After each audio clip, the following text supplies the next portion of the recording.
Alrighty, so we're in Lake Argyle and it's time to clean the Hilux from all the Gibb River Road dirt. And fix it. What a mouthful that was. I don't know why I struggled so hard to get that out.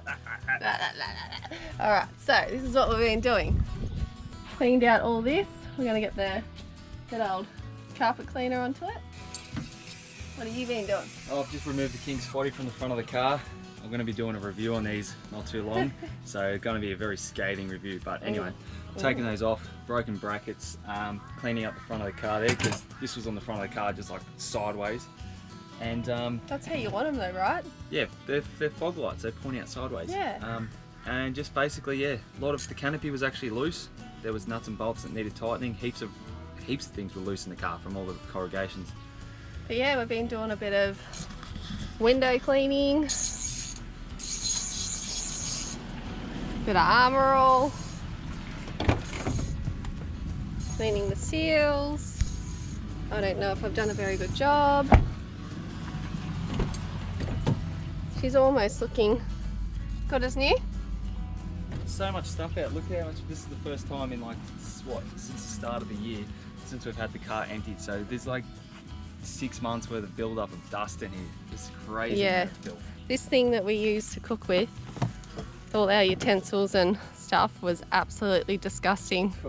I actually can't believe that we were cooking with that stuff. Is that gross? It was gross. It was nasty. Also, by the way, if you're wondering what the hell's on my nose. Oh yeah, it's not a nose ring. Yeah, it looks like I got a nose piercing. When we were at the gorges, what was it, Manning Gorge? Yep. Yeah, I decided, yeah, I'll just jump off the big rock. Jumped off, fully just like cut myself. Yeah, so. Bloody rookies, mate. Oh yeah, looking good. Anyway, today, yeah, going into Lake Argyle with Jess and Hixie on the barbecue boat. No, that's tomorrow. Oh. Tomorrow's Wednesday. Oh. Doing that tomorrow. Today's Wednesday. Thursday we're doing it. Oh, gotcha. Yeah, doing that tomorrow. So today's just cleaning, swimming. I was looking forward to that. Sweating. Poor Dylan. Oh, shit. You're devastated. Oh Well, we'll show you tomorrow when it's a bit more interesting. So we've been having a few issues with some of the electrical equipment in the car. Last 2 days. Yesterday, this Coleman camping fan, it's, let me just unplug it for you. This Coleman camping fan just like literally runs on 240, runs on 12 volt, and it also runs on battery, and we couldn't run on anything. No 240, no 12 volt, the battery was kaput. So I sort of did a dodgy. The fan runs on 6 volts. I bypassed the wires in all this control board here because now none of these buttons work. And I just hooked 12 volts straight up into the back of it onto the fan. And now it goes like, it's off its head. Super windy now. That's all good, but the next problem is, just tried to get the laptop going over there. The 240 volt inverter that we got sitting up in the back of the car doesn't want to work. I'm not sure whether it's something to do with the dust, the vibrations, but I've had to pull this apart and taken a look at this. So it's a good brand projector, 350 watts, but yeah, got to figure out what's wrong with it. Might be something to do with all the dust and all the bumps that we had on the Gibb River Road. This is a good quality inverter. I actually paid $210 for it, but I can hear there's a component in there that's loose. So I need to figure out what that is. So that's something in here. Oh shit.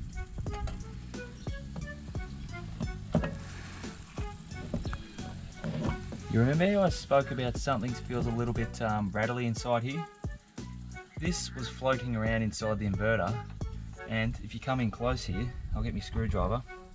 There's a coil just here, and there's a coil port just there. There's pins on the back of this. That has to sit back in there.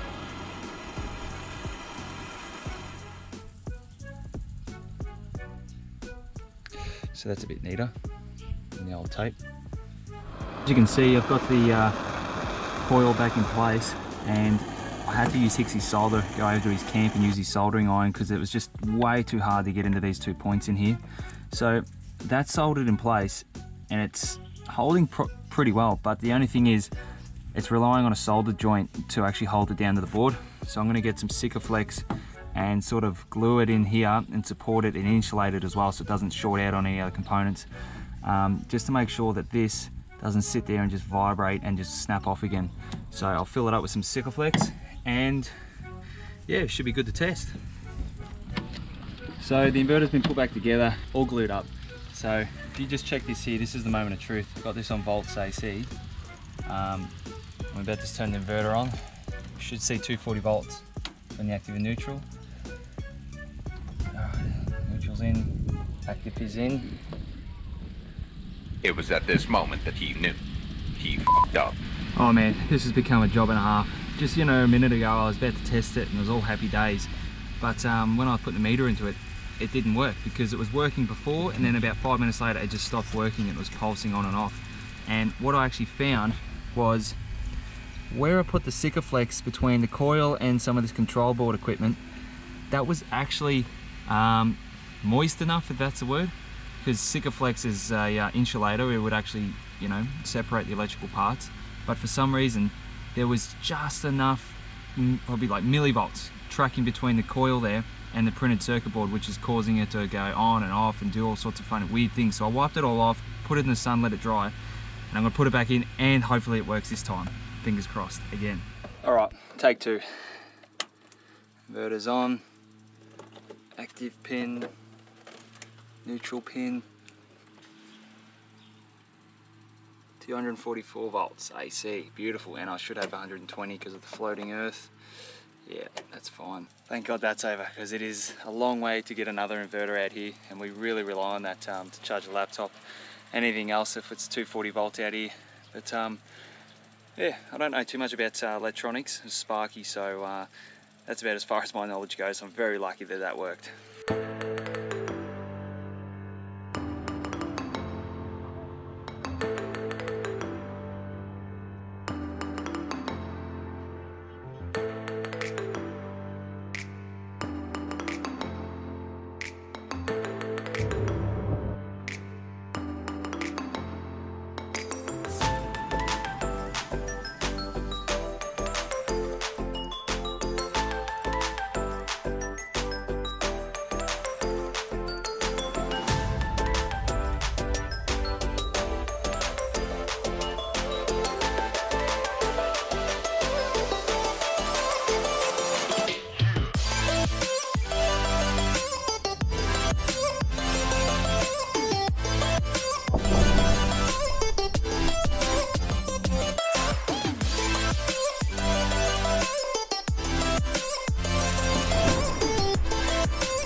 We are on Lake Argyle, swimming with the crocs. 25,000 crocs in here. I'm trying to get around you. You're scared of the crocs. You gotta stay close. Stay close to the group.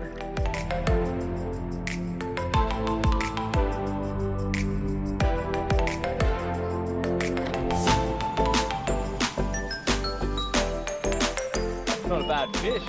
That's a nice little silver cobbler. Remember? That's straight off what, 10 seconds in. Big old bite. Whoa. Whoa. Yeah, don't touch his gloves, eh? Clean dismissal. Wanna catch him again? Go again. This fish just went whack.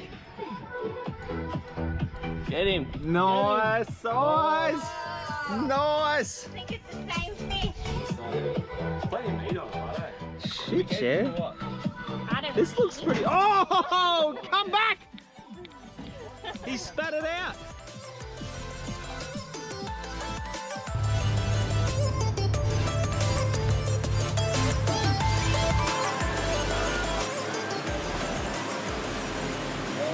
Everything looks so much grander when it's got a bit of a shadow to it.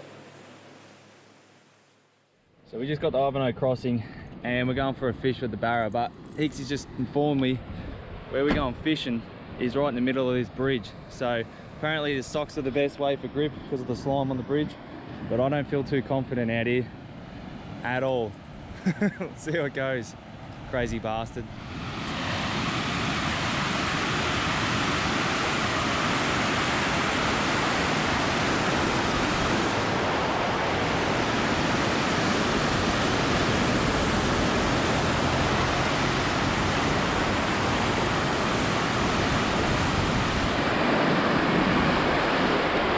Oh man, this does not feel good at all. Does not feel right out here.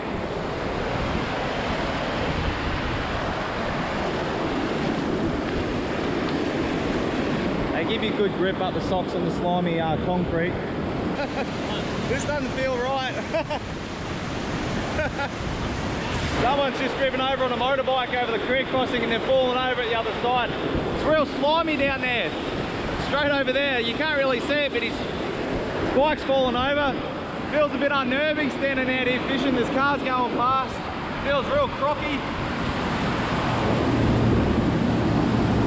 Tell you what, it's a bit wild out here. Dixie's out in the middle there. I don't even want to go that far. I want to be close to the edge. I'll try another freshwater lure out and see if I have any luck after that. In my arsenal, I've got a few to pick from. But, that's a squid jig. That's another lure. I'm going to try that one out. It can't hurt.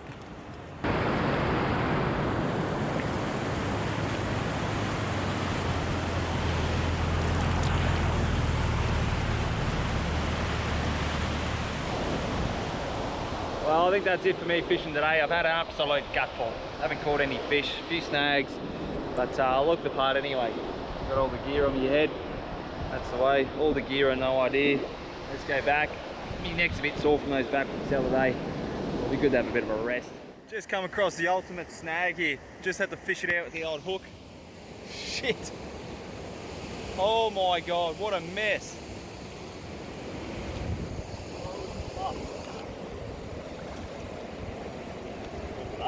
Yep. Oh, of course it. Look at that. Oh my. How much is going to be on this thing? So many lures. There's at least 2 more there. That one's mine. From the other day. No, that's the one I lost this morning. Ah. And there's another one there. And there's another one there. That's mine like that. Wow. That's so fun. Look at the little hawks there. It's been in there for such a long time. Get snagged. That's like ocean spec. Deep, look at the size of it. The deep sea fishing hook. Stainless steel. Fuck. So that was just pretty much a massive heap of fishing line that was snagged up for ages, and it had like 3 other lures on it. So we ended up pulling the 2 we had out and got 2 more after that. So not a bad wicket there.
is not a bad way to spend your Sunday. We're up at Kununurra. This is called Spring Creek, and we've been exploring all the way up the creek there, and there's just rock pool after one after another. Absolutely unreal. Like, take a look at this. I might slide down this into the water, not sure yet.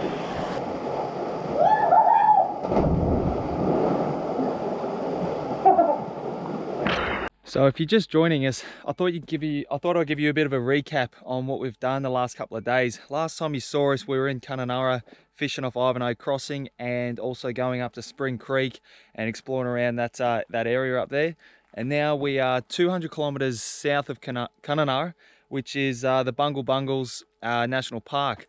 Now this is sort of like a Carragini style place where you camp and you sort of do hikes and check out the place during the day. So yeah, pretty excited to take a look at this place. It's got to get up early. It's about 5 o'clock. The sun's well and truly up and daylight almost. And you've got to basically get the hikes done nice and early because it gets so hot during the day here. But take you around and show you what it's all about.